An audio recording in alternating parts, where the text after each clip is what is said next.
그 다음 보시면 금융투자산업에서 직무윤리가 나옵니다. 자, 금융투자산업에서 직무윤리가 다른 산업에서도 모두 직무윤리가 중요한데 금융투자산업에서 좀 더 중요한 이유들이 바로 나오고 있습니다. 동그라미 1번 보세요. 자, 이익 상충 가능성이 다른 어떤 산업보다 높다. 자, 이게 무슨 말이겠어요? 이익 상충의 가능성이 높은 이유가 특히 뭘까요? 금융산업이라는 건 어떤 곳이에요? 돈을 다루는 곳이죠. 그래서 어떻습니까? 돈을 다루기 때문에 돈이 직접 부딪히잖아요. 돈이 눈앞에서 왔다 갔다 한단 말이에요. 삼성전자 주가가 130만 원, 150만 원이 왔다 갔다 해요. 그걸 어떻게 매매하냐에 따라 어서요? 바로바로 돈이 움직이는 거예요. 그러니까 이익 상충 가능성이 매우 크다라는 거죠. 그래서 더욱더 엄격한 직무윤리가 요구된다. 자, 이익 상충 가능성이라는 게 바로 그런 의미입니다. 고객의 이익을 조금만 해야하면 본인의 이익이 매우 늘어날 수 있는 거예요. 이거를 매매를 한 번 더 하면 수수료가 더 생기는 거예요. 그런 일 때문에 바로 직무윤리가 다른 산업보다 매우 강조되는 이유다. 기본적인 이유가 되겠습니다.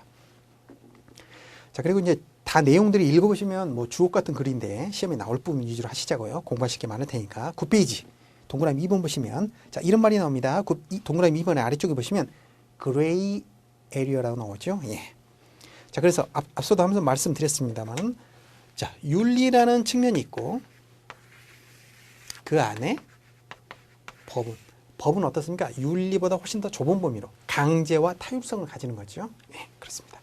그래서 이게 겹치는 부분들이 있고, 그게 중간에 걸쳐 있는 영역도 있다는 거죠. 그거를 어떻습니까? 윤리가 꽉 잘 잡아줘야 이 사회가 평온해지고 금융투자산업에 문제가 생기지 않는다는 거죠. 자, 그래서 윤리를 잘 지키게 되면 어떻습니까? 굳이 법이라는 건 당연히 지키게 된다는 거죠. 윤리를 잘 지키면 법은 당연히 준수가 되는 것이다. 그래서 법규의 맹점을 보완하게 된다. 상식적으로 이해가 되시죠? 다음 동그라미 3번 보시겠습니다. 자본시장에서는 취급하는 상품이 어떻다? 투자성이 있다. 자본시장법에서 다루는 상품은 바로 투자성이 있다는 거죠. 자본시장법에서는 투자성을 어떻게 이해하고 있습니까? 원본의 손실을 의미합니다. 손실의 가능성이죠. 투자성이 무엇이냐? 여러 가지 정의가 내려질 수 있는데 자본시장법에서는 이렇게 말합니다. 원본이 손실될 가능성이 있는가? 그게 바로 뭐다? 금융투자 상품이 되다. 투자성이 있는 상품. 그래서 우리가 정기예금은 어때요? 투자성이 없죠. 원금과 이자가 정확히 나오잖아요. 그러다 보니까 그런 상품들은 투자성이 없다라고 보고 금융투자 상품이라고 하지 않는다. 자, 이 투자성이라는 게 결국 뭐예요? 위험할 수가 있다는 거죠.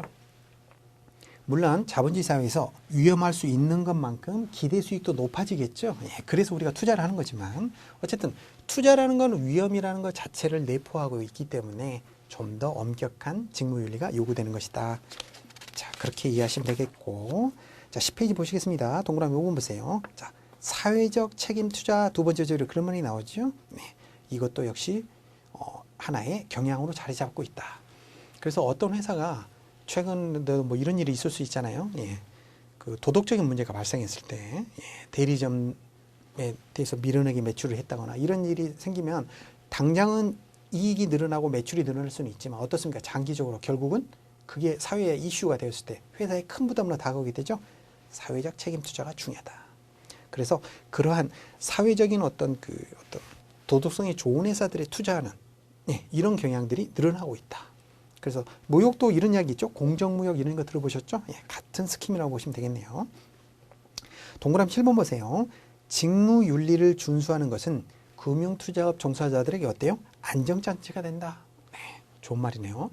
여러분이 이제 저도 이제 은행과 증권회사를 다녔지만 보시면 일을 잘하는 사람이 어떤 사람이냐면 본인에게 엄격하고 어때요? 윤리적인 사람들이 사실은 오래 다닙니다. 보면 돈을 많이 버는 사람들 보면 엄격하고 자기 윤리 잘 지키시는 분들이 오히려 어때요? 회사 더 오래 다니시고 돈도 많이 벌죠. 장기적으로. 단기적으로 이익을 벌려고 하다가 어때요? 결국은 문제가 돼가지고 그만두거나 남들 보기도 안 좋아지는 그런 경우가 많이 생기게 되죠. 그래서 윤리를 잘 지키면 어떻습니까? 결국은 자신도 보호하게 되는 장치다. 자, 그런 사례가 어떻게 나오는지는 뒤에 또 나오니까 보시도록 하고요. 자, 그 다음 2절 보시겠습니다. 11페이지. 직무윤리의 기초사상 및 국내의 동향입니다. 이 직무윤리에 대한 기초적인 사상이 되는 배경이 되는데, 그런 배경이 문제가 과거에는 조금 잘 나왔는데 요즘은 조금 적게 나오더라고요. 그러더라도 좀 이렇게 키워드 위주로 한번 기억해 주시면 보실까요? 루터가 나옵니다. 실제 내용을 한번 읽어보세요. 루터라는 분은 이제 키워드 위주로 하시죠. 루터라는 분은 어떤 게 있냐? 직업을 소명으로 불렀다. 보케이션입니다. 보케이션.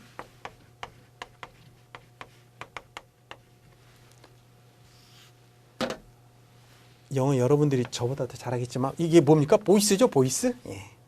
부른 거죠. 하느님께서 이 일을 해라. 우리말로 하면 뭐가 적절할까요? 천직이다 이런 말 하죠. 그 직업이 어쨌다? 소명이다. 그래서 어때요? 그 직업을 열심히 일을 해라 이런 뜻이겠죠. 직업을 소명으로 보았다. 자, 이러한 그 논리, 사상적 기초를 이야기한 사람이 누구냐? 그러면 루터를 찾으시면 되는 거예요. 이렇게 문제가 나올 수 있으니까. 그 다음은 칼뱅이죠. 다 유명한 신학자분들이죠. 칼뱅은 뭐가 나옵니까? 금욕이 나옵니다. 금욕적 생활윤리. 그래서 구체적인 내용을 좀 읽어보시고 이제 저는 키워드 위주로 말씀을 드릴게요. 금욕, 칼뱅.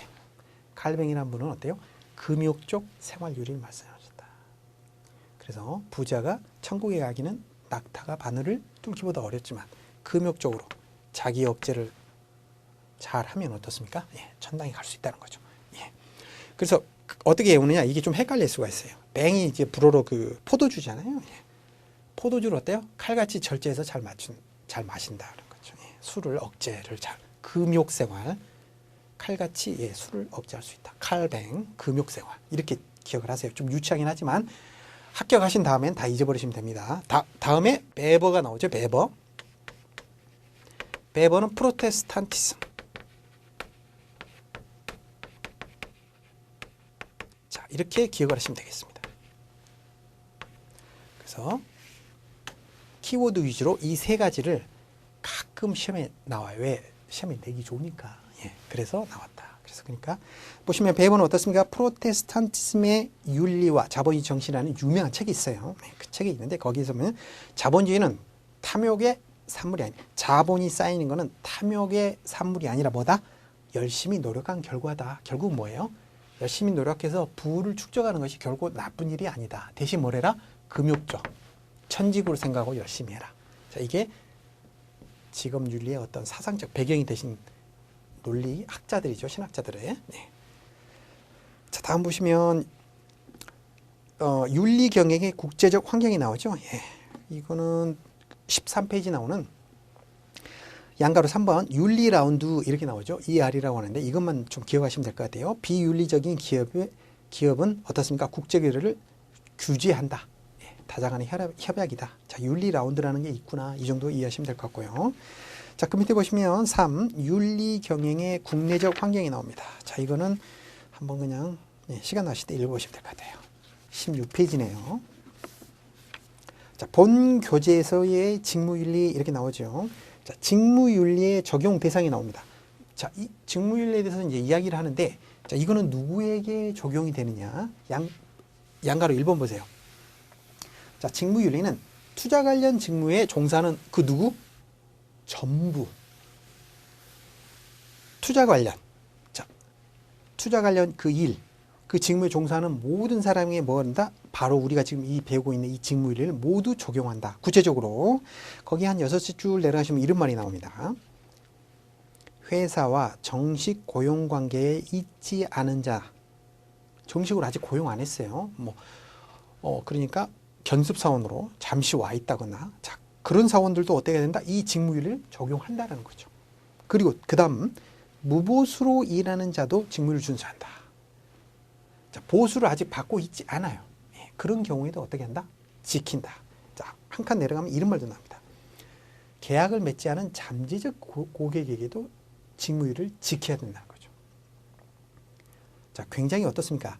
그러니까 보수적으로 판단하시면 되는 거예요. 자, 이 일은 말이야 하면 좋은 일이고 귀찮아서 안 할 것 같아. 그렇지만 직무윤리 시험에서 어때요? 무조건 해야 된다는 거죠. 그래서 회사와 정식으로 아직 고용을 맺지 않았음에도 불구하고 직무윤리를 지켜야 되고 보수를 받았다 받지 않았다 중요하지 않다는 거죠. 자, 이 고객이 저에게 상품을 가입했다 안 했다 중요하지 않다는 거죠. 상담을 할 때는 적합성, 적정성, 여기서 요구하는 그 직무윤리 규칙들을 규제들을 다 지켜야 되는 거예요. 잠재적인 고객에게도. 자, 이해되시죠? 그렇게 해야 된다는 거죠. 다음 17페이지 보시겠습니다. 이 직무윤리의 성격이 나옵니다. 양가로 2번 밑에 보세요. 보시면 17페이지 중간쯤 되죠. 거기 보시면 행정제재, 민사 배상 책임. 자, 이 정도까지 이해가 되는데 형사 책임도 나오죠. 예, 형사 책임도 있습니다. 그래서 포괄적으로 나중에 배우시겠지만 사기적 규정들, 예, 그렇죠. 시장 질서를 어지럽히는 경우에는 예, 포괄적으로 뭐 사기로 본다거나 이런 것들을 이런 문제가 생기면 어떻습니까? 형사 책임을 진다. 민사와 형사는 틀린 거죠. 민사는 이 돈을 이제 예를 들어서 개인 간의 예, 채권 채무 관계 이런 것들을 조절하기 위해서 돈을 받아야 되겠네. 빌렸는데 안 갚았어요? 그럼 돈을 돌려줘라.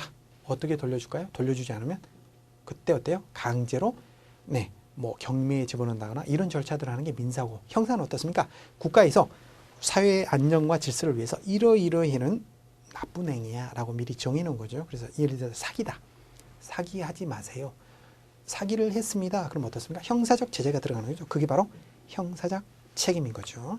그래서 타율적 규제와 제재의 대상이 되는 경우가 있다. 단순한 자율규제가 아니라는 거죠. 직무윤리가.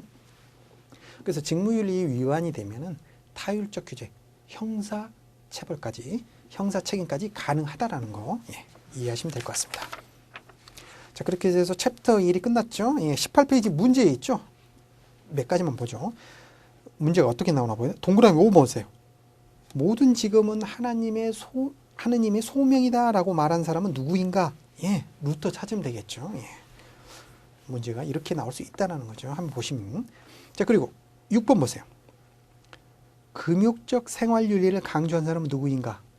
생각나세요? 칼뱅. 네, 이렇게 문제를 보는 거죠. 10번 한번 보실래요? 직무윤리와 법 규범과의 차이와 상관관계는 뭐냐? 가장 중요한 차이가 뭐라고 그랬죠?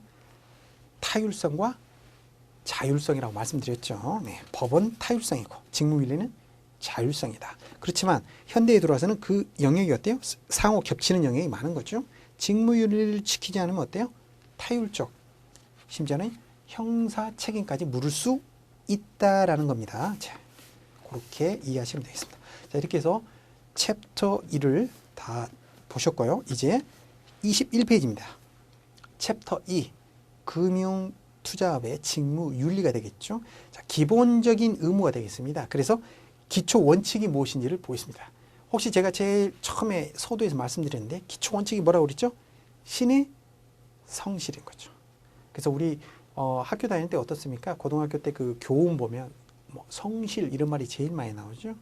자, 우리가 일반적으로 성실해야 된다, 신의를 지켜야 된다 이런 말을 하는데 이게 어떻게 들어와 있는 거죠? 직무윤리에 그대로 들어와 있는 거죠. 더 중요한 건 뭐냐면 자, 이거 신의 성실의 원칙은 어떻습니까? 이제 법의 테두리 안에도 들어와 있다는 거죠. 단순한 직무윤리 차원이 아니라 이 사람이 고객의 이익을 위해서 성실하게 일을 하지 않았어요. 신의 성실 원칙을 어겼어요. 그럼 어떤다? 법의 제재를 받게 된다. 단순히 도덕적으로 너는 나쁜 사람이야 라고 말하는 게 아니라 그 차원을 넘어서 법의 제재를 받을 수 있다. 자, 1절 신의 성실 의무가 나오죠. 제일 중요한 기본 덕목이라고 말씀드렸어요. 자, 시험에 나오게 되면 챕터 2에서 나오면 가장 시험에 나올 확률이 높겠죠. 자, 21페이지 양가로 1번 제일 아래쪽에 보시면 이 말이 나옵니다. 신의 성실은 직무 수행에 있어서 가장 기본적인 덕목이 된다. 여러 번 말씀드렸죠. 그래서 직무 수행에 있어서 가장 기본적인 덕목은 뭐냐? 그러면 신의 성실 원칙이 되겠다. 그래서 양가로 2번에 또 중요한 말이 나오죠. 신의 성실은 단순히 윤리적인 문제로가 아니라 어떻게 발전하고 있다? 법적 의무로 승화되어 있다. 그래서 법에서는 어떻게 말하냐면 신의 칙이다 이런 표현을 써요. 신의 칙. 법조문에 이런 말이 나와요. 신의 성실의 원칙을 신의 칙이라고 줄여서 써요. 자, 그래서 그거를 한번 볼 수 있는 게 23페이지 보시면 그 파란색 박스가 있는데 그 박스 위에 보시면 동그라미 6번이 나오죠. 네, 그걸 한번 보겠습니다. 이 시험에 종종 나오는 지문 중에 하나니까요. 자, 신의 측 위반이라는 게 있죠. 자, 신의 성실의 원칙을 지키지 않았단 말이죠. 법에서는 신의 측이라고 한다고 그랬어요. 자, 위반이 가지고 이제 법에서 다툴 수도 있는데 여기서는 어때요? 양자 간에 신의 성실 원칙을 가지고 다툼이 없어요. 그런데 신의 측이라는 거는 강제 규정, 법의 테두리 안에 들어와 있다고 그랬어요. 법은 뭐예요? 강제 규정이죠. 그러니까 강행 법규에 대한 위반이기 때문에 당사자끼리 주장하지 아니하더라도 어떻게 된다? 법원은 직권으로 신의 측 위반을 판단할 수 있다. 자, 이 직원이 신의 성실 원칙을 신의 측을 어겼는지 양자 간에 굳이 주장하지 않더라도 법원이 판단을 하게 된다는 거죠. 왜? 강행 규정으로 녹아 들어와 있기 때문에 그만큼 신의 측 원칙은 중요하기 때문에. 그래서 신의 성실의 원칙은 자 이렇게 기본이 되는 원칙이다. 그래서 가장 중요한 윤리적 의무이자 법적 의무로 승화되어 있다. 이렇게 보시면 되겠어요. 자, 그 두 번째 2절은 전문 지식 배양 의무가 나오죠. 너무나 사실은 그 이제 우리가 현업에 들어가면 신의 성실 원칙은 그냥 기본이 되는 거고 바로 이런 것들이죠. 상품이 매일매일 새로운 상품이 쏟아집니다. 고객들은 어떻습니까? 더 스마트해졌어요. 여러분들이 이제 이 자격증을 뭐 취득하시고 이 자격증을 취득하시면 이제 기본적으로 이제 랩이라든가 그렇죠. 자산운용사 그다음에 뭐 투자자문사 이런 데 이제 들어가시는데 도움이 많이 되실 텐데 어떤 회사든 간에 여러분이 가시게 되면 공부하지 않으면 어떻습니까? 예. 어떤 직종이 가든 요즘 버티기가 어렵죠. 예. 전문 지식 배양 의무. 특히 더 중요하죠. 왜? 너무 많은 상품들이 그리고 경제 환경이라는 게 어떻습니까? 여러분도 경제학을 배우고 하시지만 우리가 배웠던 그 경제 지식이 현실에서 나타날 때는 매우 다양한 모습으로 나타나잖아요. 그래서 공부를 열심히 해서 정확히 캐치하지 않으면 굉장히 당혹스러운 거죠. 예. 그래서 굉장히 예를 들어서 미국이 굉장히 지금 자금을 쏟아부었잖아요. 예, 달러 발행을 엄청나게 했는데 그렇게 하면 어떻습니까? 현실적으로 단기적으로는 금리가 떨어지는데 장기적으로는 금리와 물가가 올라야 되는데 현실은 어때요? 지금 그런 모습은 보이지 않고 있죠. 예, 이렇게 우리가 배웠던 지식은 현실에 적용될 때는 어떻게 변형이 되는가 로직을 잘 세워서 공부해야 되죠. 열심히 공부해야 됩니다. 상품이 계속 쏟아지니까. 그렇기 때문에 또 여러분이 필요한 거겠죠. 고객 입장에는 어떻습니까? 굉장히 많은 상품이 쏟아지니까 그걸 잘 디바이드하고 정리해주고 설명해줄 사람이 필요한 거죠. 자, 25페이지 3절 공정성 및 독립성 유지 의무다. 자, 공정해야 되고 독립적으로 독립성을 유지해야 된다. 자, 공정성 뭡니까? 이제 업무를 취급할 때 공정해야 된다. 너무나 당연하죠. 기본적으로 이해되실 거고 양가로 2번에 독립성 유지 의무가 나옵니다. 자, 독립성이라는 게 뭘까? 왜 독립이지? 제일 아래쪽에 보세요. 25페이지 밑에서 두 번째 줄 보시면 조사 분석 담당 부서라는 말입니다. 조사 분석이라는 게 뭐죠? 현실적으로 말하면 조사 분석이라는 것은 그 우리가 말하는 애널리스트 있죠. 애널리스트의 리포트를 말하는 겁니다. 리포트를 쓰는 거죠. 시장에 미치는 영향이 굉장히 큰 거죠. 시장에 대해서 분석하기도 하고 증권, 주식, 그 금융 상품에 대해서도 분석을 하죠. 이 리포트를 쓰는 사람은 어때요? 시장에 미치는 영향이 크기 때문에 굉장히 독립적으로 판단해야 되겠죠. 가령 제 친구 회사니까 좋게 써줘야지. 우리 회사가 많이 들고 있는 종목이니까 거기에 대해서는 어때요? 내가 좋게 써줘야 되겠다. 어떻습니까? 공정한 시장 가격 형성을 방해하는 거죠. 그래서 바로 뭐다? 독립성 유지 의무다. 그래서 그 옆에 보시면 기업 금융 업무도 나오는데 기업 금융이라는 게 뭐냐면 그 소위 말하는 증권사의 IB, 인베스트먼트 뱅킹이라고 보시면 돼요.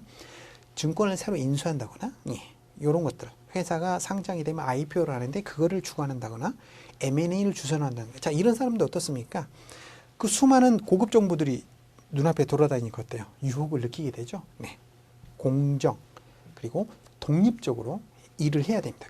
이게 흐트러지면 어떻습니까? 시장 질서를 어지럽히게 되는 거죠. 자, 그래서 독립성 의무가 나오면 제일 먼저 생각하는 뭐냐? 애널리스트를 생각해야 돼. 조사 분석 업무. 그 다음에 기업 금융 업무인데, 예, 이렇게 생각하시면 될 것 같아요. 자, 그래서 좀 더 디테일하게 보시면 26페이지 보시겠습니다. 26페이지 보시면 파란색 박스 안에 들어가 있죠. 조사 분석 업무의 독립성 해가지고 동그라미 4번의 기업별을 보세요. 보시면 조사 분석 담당 부서. 자, 애널리스트는 어떻게 한다? 기업 금융 업무 관련 부서. 자료기원은 어때야 된다? 준법 감시 부서를 해야 된다. 예를 들어서 한 회사와 한 회사가 M&A를 해요. 굉장히 중요한 거죠. 예를 들어서 어떤 기술이 아주 좋은 회사가 있었는데 그 회사가 S전자에 합병이 된대요. 이 정보를 알고 있으면 어때요? 네, 조사 분석 담당자와 기업 금융 만나가지고 서로 네, 꿍짝꿍짝 할 수가 있는 거죠. 네, 건전한 예, 시장 질서를 어지럽힐 수 있는 거죠. 그래서 준법 감시 부서의 확인하에 통해서 일을 해야 되고, 니은번 보시면 준법 감시 이 두 부서는 그 중요한 정보들, 그 시장에 미치는 영향이 큰 일을 하고 있기 때문에 준법감시부서의 직원의 EP와에 만나야 되고, 회의 주요 내용을 어떻게 된다? 서면으로 기록 유지를 해라. 그리고 그 다음에 만약에 준법감시부서의 직원이 참석하지 못할 경우는 어때요? 녹음해가지고 준법감시부서에 제출해라. 자, 이렇게 엄격하게 독립성을 지키도록 요구하고 있다라는 거죠. 제일 많이 그 문제가 되는 게 뭐냐면 이런 거죠. 고유재산. 회사도 고유재산이 있겠죠. 예, 증권사다 그러면 증권사에 고유재산이 있을 거고, 고객 재산을 운용을 맡은 게 뭐예요? 펀드죠. 네. 자, 회사가 특정 종목을 가지고 있어요. 그 특정 종목을 어때요? 펀드 담당자를 만나가지고 그 종목 좀 우리가 좀 많이 들고 있는데 좀 사줘. 심각한 문제가 발생했겠죠. 예, 시장 질서를 어지럽힐 수 있다. 엄격하게 어떻게 된다? 나눠야 된다. 뭐 차이니즈 월 뭐 해서 하나하나 또 배울 겁니다. 엄격하게 분리해야 된다. 그래서 예를 들어서 기업금융 업무와 조사 분석 담당 부서는 어떻게 된다? 독립성이 엄격하게 유지돼야 된다. 자, 이렇게 하고 있죠. 자, 이거는 법규에서도 문제가 나올 수 있는 부분이고, 법규랑 이렇게 직무윤리랑 또 많이 말씀드렸지만 이게 윤리가 큰 틀이고 법은 좀 더 작은 틀이잖아요. 예, 그래서 문제가 많이 좀 이렇게 겹치는 부분, 내용이 겹치는 부분들이 많이 있어요. 27페이지, 자, 4절입니다. 법규 등 준수 의무. 너무나 당연하죠. 법규 준수를 해야 되는데, 자, 시험에 잘 나오는 지문들 보시겠습니다. 양가로 1번 보시면 직무윤리의 최소한은 법규를 준수하는 것이다. 네, 그렇죠. 직무윤리가 큰 틀이니까, 윤리가 큰 틀이라면, 자, 법은 그 안에 들어와 있는 거죠. 법에 대한 무지는 변명되지 아니한다. 이게 뭐예요? 제가 몰랐거든요. 이런 말이 안 된다는 거죠. 제가 죄송합니다만 그 법을 몰랐습니다. 그럼에도 불구하고 어떻습니까? 어기게 되면 처벌받게 된다는 거죠. 무지가 주장되지 아니한다. 28페이지 보시겠습니다. 양가로 2번. 여기서의 법규는 이런 말이 나오죠. 자, 여기서 말하고 있는 법규는 뭐냐? 세 번째 줄 더 내려가시면, 자, 한국거래소나 협회, 자, 거래소나 협회는 뭐죠? 공적 기관은 아니에요. 예, 거래소도 법인이고, 협회는 어때요? 예, 협회입니다. 그러니까 공적으로 만들어진 건 아니지만 여기서 하는 이걸 대표적인 거예요. 자율 규제다 이런 표현을 쓰죠. 네, 법은 타율 규제였잖아요. 예. 자, 그래서 공적인 기관들 아니기 때문에 자율 규제예요. 여기서 나오는 그 규정들도 뭐 해야 된다? 여기서 말하는 법규에 포함이 된다는 거죠. 그래서 여기서 말하는 법규라는 건 뭐예요? 바로 법규 등을 준수해라고 할 때 그 법규라는 건 뭐냐? 단순히 이 법뿐만 아니라 이런 거래소라든가 협회의 규정, 심지어는 뭐다? 회사의 내규가 있을 거 아니에요? 이 회사도 뭐다? 다 법을 준수해라 할 때 그 법 안에 이 모든 게 또 들어갔다는 거죠. 법조문의 법뿐만 아니라 거래소, 투자, 협회 등과 같은 자율규제기관이 만든 각종 규정, 회사의 사규 등까지도 모두 포함해서 준수하도록 하고 있다. 자, 그리고 양가로 3번 보시면 이름 안에 표준 내부 청지. 이 자체가 중요한 게 아니라 표준이라는 말이 나오면 우리는 뭘 생각해야 된다? 예, 금융투자협회를 생각해야 돼요.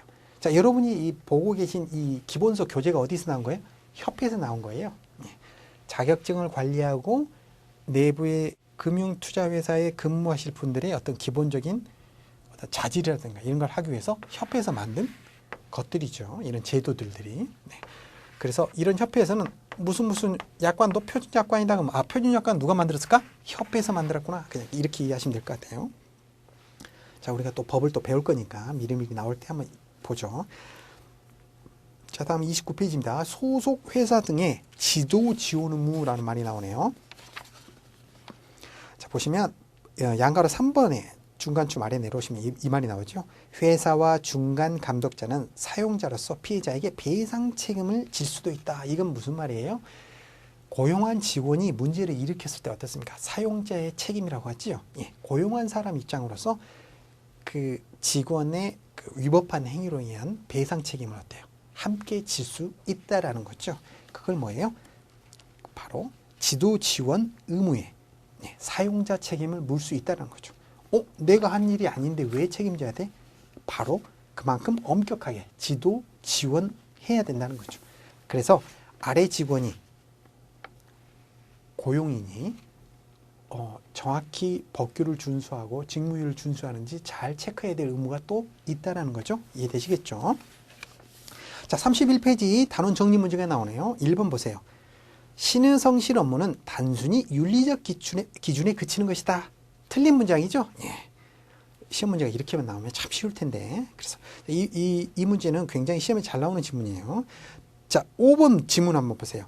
도덕은 법의 최소한이다. 시험 볼 때 이런 게 참 이게 이제 그 익숙해진다는 거예요. 이 말이 뭐 맞나 틀리나? 예, 법은 도덕의 최소한이다. 법은 도덕의 최소한이다. 이게 맞는 표현이죠. 이게 문장만 읽다 보면 이게 맞는지 틀린지 헷갈릴 수가 있어요. 시험장에 가시면 그 부분을 잘 정리하세요. 자, 그리고 마지막으로 한 10번 한번 보실까요? 32페이지. 금융투자업 직무윤리 중에서 으뜸이 되는 게 뭐라고 그랬죠? 신의 성실 의무였죠? 신의 측이었죠? 예. 자, 여기까지 해서 챕터 2까지 정리하시고 다음 시간에는 챕터 3 들어가도록 하겠습니다. 수고하셨습니다.